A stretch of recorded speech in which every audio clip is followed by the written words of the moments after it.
Here you can see this is the arête, okay, the knife edge topography. This is the Cirque basin which has been formed, Tan Lake, Cirque Lake, Kori Lake, you can say. Okay, this is what the pointed summit which is being called as horn, and yes, this is the lowest summit. This is being called as what? Col. This is being called as what? Col.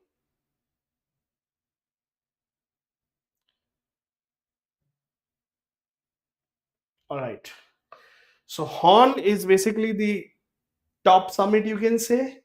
And when we talk about the col, so col is basically the lowest point. And yes, this lowest point are actually being formed between the two cirques, those who are eroding towards each other. It is also being called as saddle. And horn means what? Pyramidal shape, which is formed where the two or three cirques erode a mountain from different sides. So that will be what? Horn. So horn is there. And the lowest point will be called as col. Here you will see we have a U-shaped glacial trough. This is the U-shaped glacial trough which has been formed. U-shaped glacial trough which has been formed. So these are the deeper, widens and straight pre-existing V-shaped river valley which has been transformed in terms of U-shaped valley. They are flat on the floor and they have some sort of steeper sides. When the glacier is moved, when the glacier is moving as a result of movement of glacier, it will lead to the removal. And yes, we will have a deep valley which will be formed, and this valley will be termed as glacial trough. You have to remember all these terms, and you have to remember these terms, these all terms with reference to their alignment, that how they are looking like, horizontal and vertical expansion you have to focus upon. Then we have a hanging valley. So hanging valley is basically, suppose we have this U-shaped valley, and now this with this U-shaped valley we can have a tributary U-shaped valley which will be formed.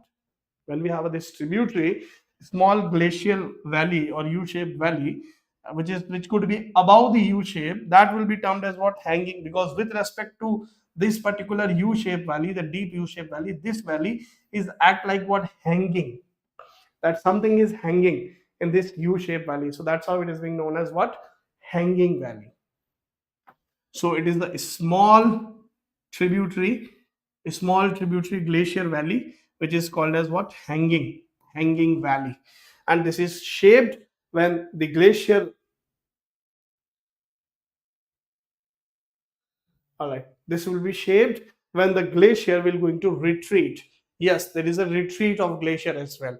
So when the glacier will going to advance, and whenever there will be a, just think in this way, suppose we have a glacier,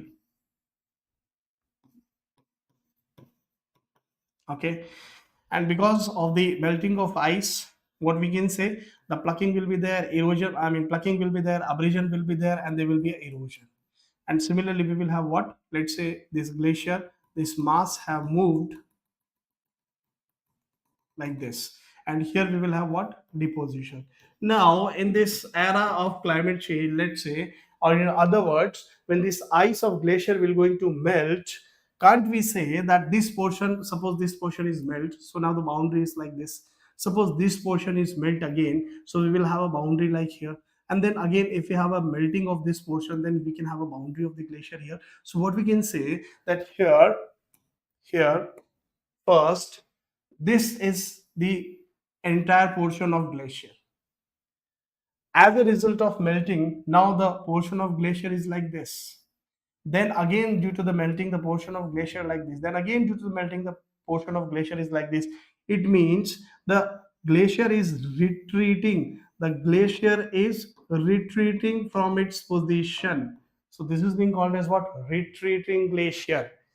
It is not in this way that glacier, the entire mass of glacier is actually moving backward. No, it is because of the melting of ice. It appears to us that glacier is moving backward, okay, with respect to the direction from which it has come.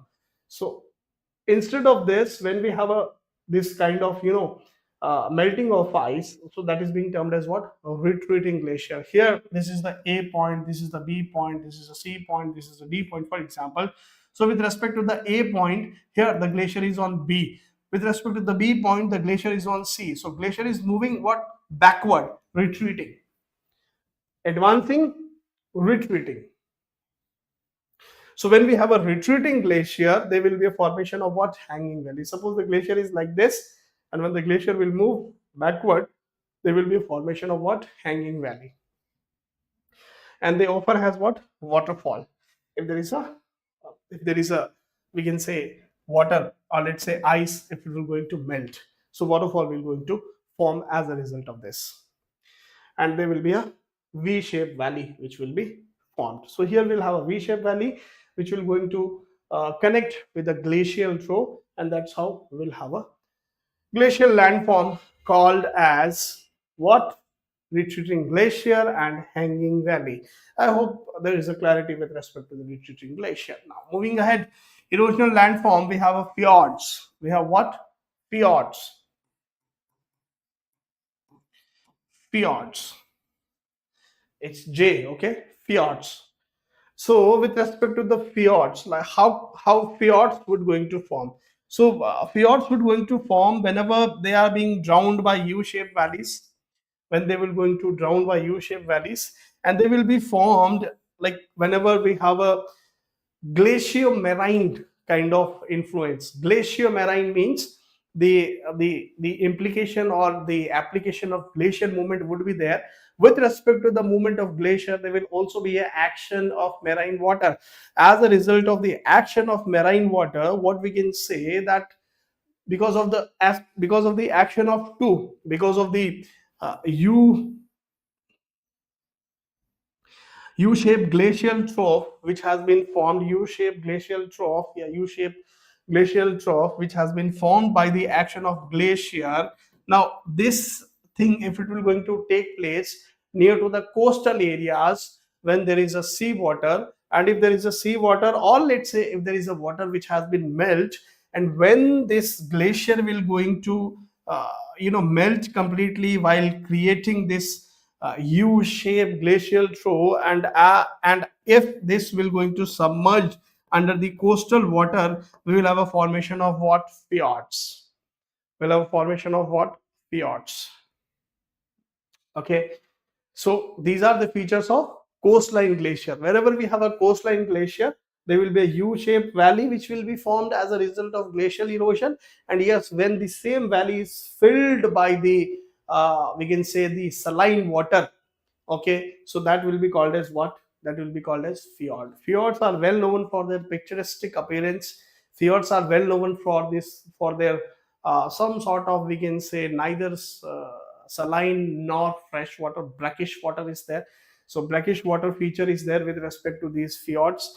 These fjords offers a wide range of biodiversity when it comes. Fjords offer the wide range of biodiversity when it comes to their appearance. So this is how the fjords would be appear, and these fjords are prominently visible when it comes to the Scandinavian countries, because those regions are remain uh, fridged for a longer period of time. And yes, there are the coastal regions. So for some reason, if there is a melting of glacier in the coastal regions, these kind of topographical features will be found, and if they will filled with the water, a large picturesque appearance will be there, and this large picturesque appearance will be called as what? Fjords. So fjords offer tourism kind of activities. These fjords offer a wide marine biodiversity, and as I told you, these fjords are actually the result of glacial-marine landforms, the combined action of coastal or seawater and the action of glacial erosion, the plucking and abrasion which is there. So because of these two set of action, we will have a formation of fjords. Now there has been a question from fjords in GS paper 1, and in that question UPSC asked that what are the features of fjords, okay, and what are their relevance with respect to their significance specifically. I'll show you those questions. And I told you, like, when we're going to complete all of those exogenetic forces, so later I'll show you questions those who are associated with the entire topic. fjords. Then moving ahead,